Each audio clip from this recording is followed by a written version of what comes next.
Every morning, 17-year-old Jaden J. Walker stuck to his routine, a brisk jog down the quiet, tree-lined road just outside his neighborhood. As a young African-American teen from a large, struggling family, Jaden found solace in these early morning runs. They were his chance to escape, even if just for a while, from the relentless challenges of his life. The crisp morning air and the sound of his sneakers hitting the pavement were a rare source of calm before the chaos of his day began. Usually, Jaden would return home, where his family eagerly awaited the breakfast he prepared. But today was different. As he turned a familiar corner, his eyes caught an unusual sight: a man lying motionless in the middle of the road. The man was well dressed in a sharp gray suit, his silver hair glinting in the morning sunlight. He looked to be in his early 50s, his skin pale and lifeless against the dark asphalt. Jaden hesitated for a moment, his instincts urging caution. This stretch of road was typically deserted at this hour, and the man's presence here was odd. But his concern quickly overpowered his hesitation. He stepped closer, scanning the area for anyone else, but it was just the two of them. "Sir?" Jaden called out tentatively. "Are you okay?" The man's eyelids fluttered open for a brief moment. "Help me. I can't breathe," he gasped, his voice barely audible. Then his eyes rolled back, and he went still again. Jaden's heart pounded. He didn't have time to overthink. Kneeling beside the man, he began CPR, his hands pressing firmly on the man's chest in a desperate attempt to revive him. "Come on, stay with me," he muttered under his breath, sweat beginning to bead on his forehead despite the cool morning air. The rhythmic compression of his hands was suddenly interrupted by the sound of heavy boots crunching gravel behind him. Jaden turned his head to see a police officer approaching. The officer was tall and broad-shouldered, his graying hair peeking out from under his uniform cap. His nameplate read, "Officer Mike Grayson." Relief surged through Jaden as he called out, "Officer, please, he's not breathing. Call an ambulance." But instead of rushing to assist, Grayson's face twisted into a scowl. His hand moved to his belt, not for a phone, but for handcuffs. "Step away from him," Grayson barked, his voice sharp and commanding. "Hands where I can see them." Jaden froze, confusion and disbelief clouding his mind. "What? No, I'm trying to help him." Grayson ignored him, gripping Jaden's arm and yanking him away from the man on the ground. "You're under arrest," he said coldly, snapping the cuffs onto Jaden's wrists. "Assault, and possibly murder." "What? No!" Jaden shouted, struggling against the officer's grip. "I didn't do anything. I found him like this." Grayson's expression remained hard as stone. He pressed the button on his radio.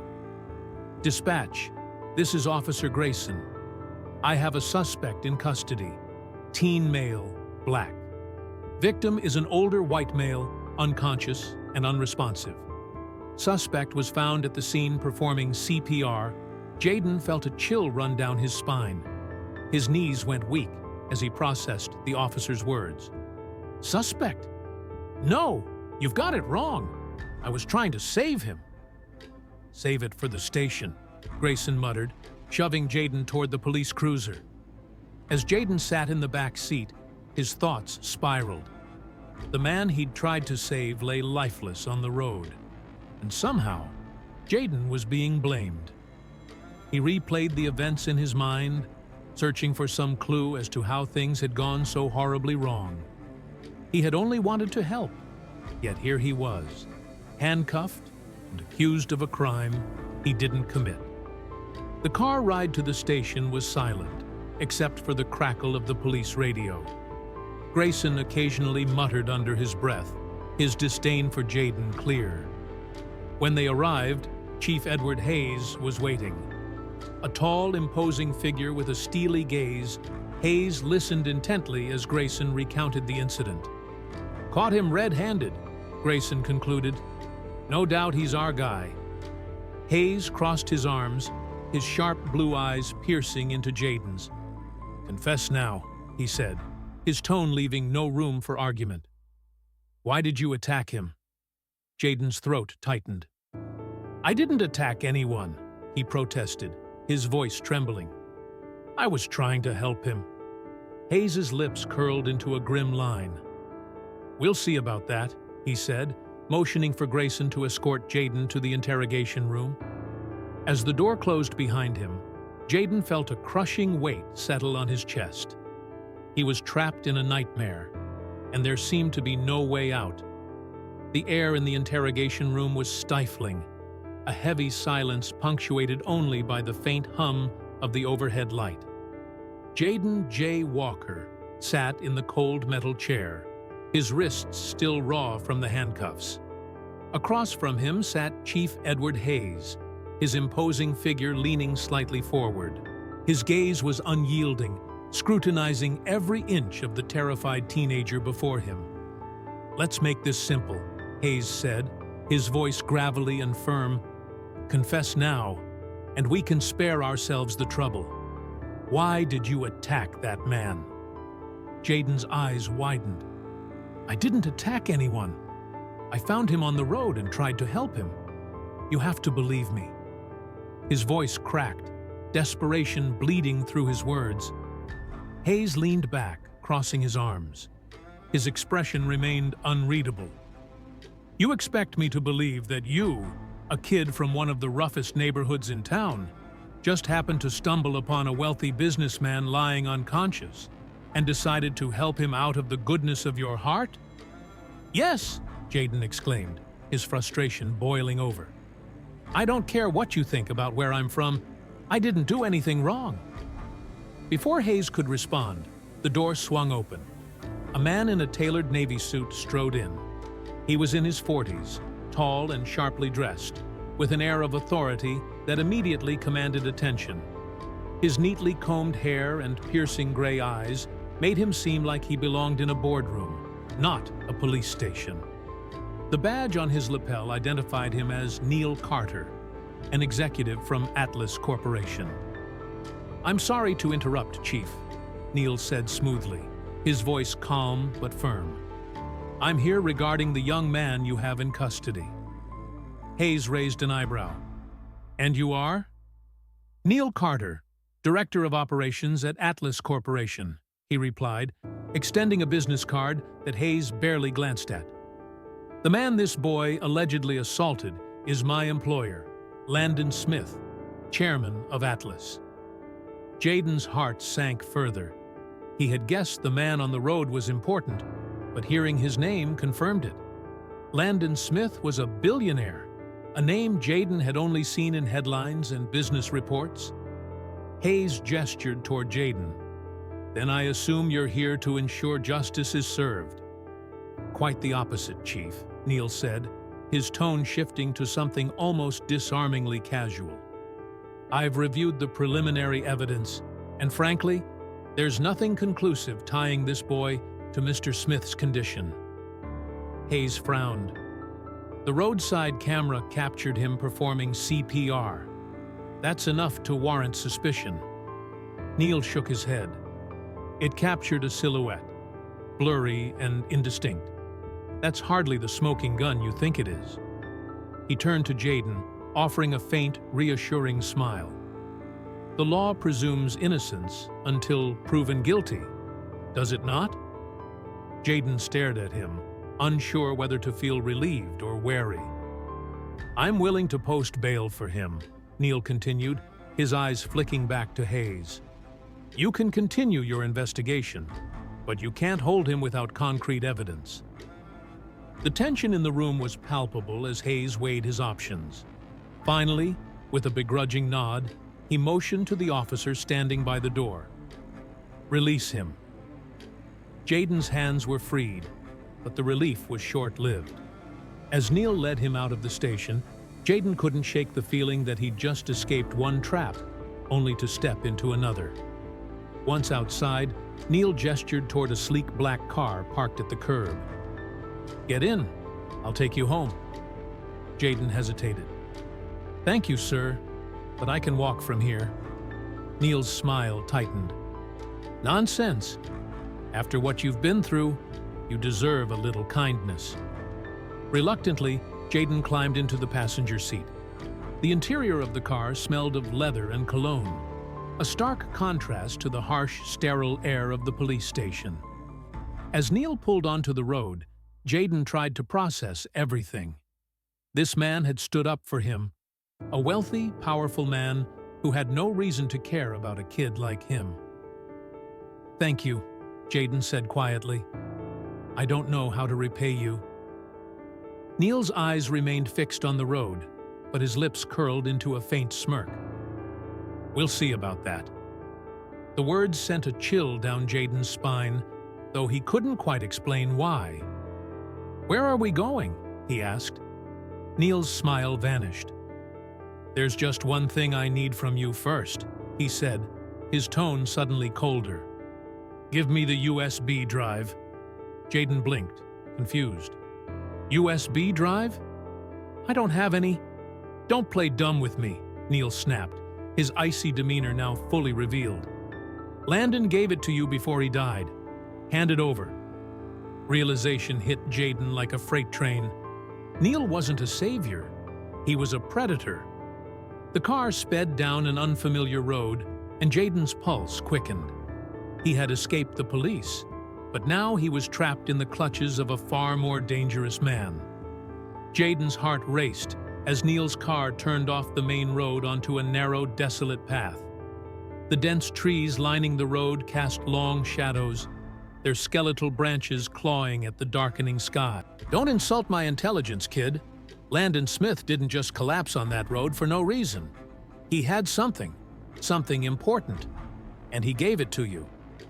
"I swear, I don't have anything," Jaden pleaded, his eyes darting toward the car door, considering whether he could leap out. But at this speed, he wouldn't get far. Neil didn't respond. The car slowed as they approached a decrepit warehouse on the outskirts of town. Its rusted metal walls and shattered windows loomed ominously in the fading light. Neil parked and stepped out, his demeanor calm but menacing. Jaden hesitated until Neil yanked the passenger door open. "Get out!" he ordered. Jaden reluctantly obeyed, his legs trembling as he stepped onto the gravel. Two burly men emerged from the shadows of the warehouse, their expressions cold and unyielding. Without a word, they grabbed Jaden, dragging him inside. The air inside the warehouse was stale, thick with the stench of oil and decay. Jaden was forced into a chair, his wrists tied tightly behind his back. Neil loomed over him, his sharp features twisted into a cruel smirk. "Let's try this again," Neil said, his voice dripping with menace. "Where's the USB?" Jaden shook his head frantically. "I don't have it. I don't even know what you're talking about." Neil's expression darkened. "Wrong answer." With a nod from Neil, one of the henchmen delivered a hard punch to Jaden's stomach. Pain exploded through his body, leaving him gasping for air. Tears blurred his vision as he struggled to speak. "Please, I don't know anything." Neil crouched down, leveling his piercing gaze with Jaden's. "Do you think I'm stupid? Landon trusted no one. If he handed that USB to anyone before he died, it was you. You're the last person who saw him alive." Jaden struggled against his bindings, his voice cracking. "He didn't give me anything. I swear." Another punch sent Jaden's head snapping back, the metallic taste of blood filling his mouth. He slumped forward, barely able to keep upright. Neil stood, sighing as though disappointed. "You're tougher than you look," he said, "but everyone has a breaking point." As Neil prepared to deliver another order, a metallic glint caught his eye. His gaze zeroed in on Jaden's collar, where a small tear in the fabric revealed something tucked inside. Neil's eyes lit up with triumph as he reached forward, pulling out a tiny USB drive. "Well, well," Neil said, holding the drive up for all to see. "What do we have here?" Jaden stared in disbelief. He hadn't even known it was there. Somehow, in the chaos of that morning, Landon Smith must have slipped it into his jacket before losing consciousness. Jaden's heart sank. He had been unwittingly carrying the very thing that had drawn Neil's wrath. Neil signaled for his henchman, who quickly brought over a laptop. He inserted the USB and began scanning through the files, his expression shifting from smug satisfaction to seething rage. "That bastard," Neil muttered under his breath, his voice trembling with anger. "He was going to expose me. Tax fraud, embezzlement, backdoor deals. He had it all documented. And he thought he could take me down with this?" Jaden remained silent, his mind racing. Neil's words confirmed it. Landon hadn't just collapsed. He had been targeted. And now, Jaden was caught in the crossfire. Neil turned to his henchman. "Pack everything. We're leaving." Then his cold eyes fixed on Jaden. "As for you, you've outlived your usefulness." Jaden's blood ran cold as Neil stepped closer, his voice dropping to a chilling whisper. "You know too much, and I can't have loose ends." Before Jaden could respond, Neil signaled to his men. They began rigging a small device to the chair Jaden was tied to. His heart sank as he realized what it was. A bomb. "Please don't do this," Jaden begged, struggling against the ropes. "You've got what you wanted. Let me go." Neil ignored him, his smirk returning as he tightened the final strap. "I gave you a chance, kid. But now, you'll serve as the perfect scapegoat. When they find your body, it'll look like you were the mastermind behind all this. A tragic accident, really." As Neil and his men began packing up, Jaden's screams fell on deaf ears.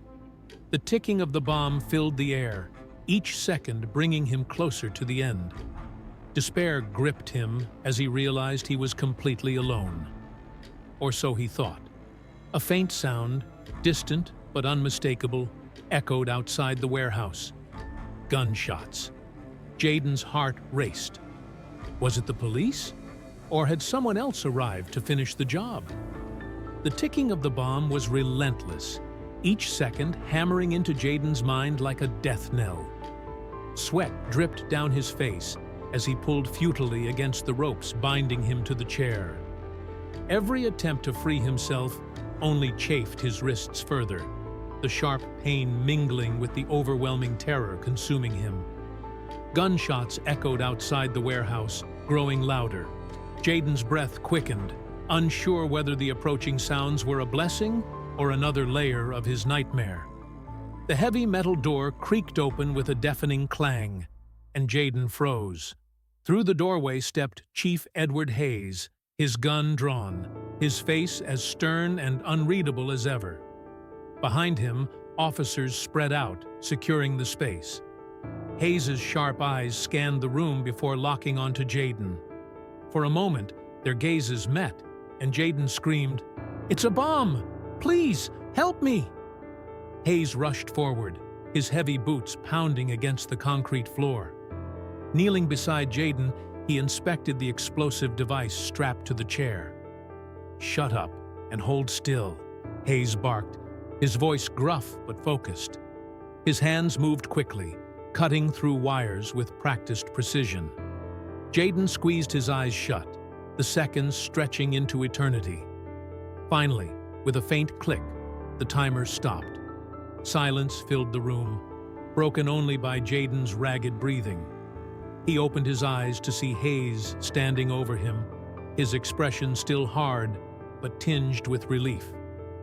"You're safe," Hayes said flatly.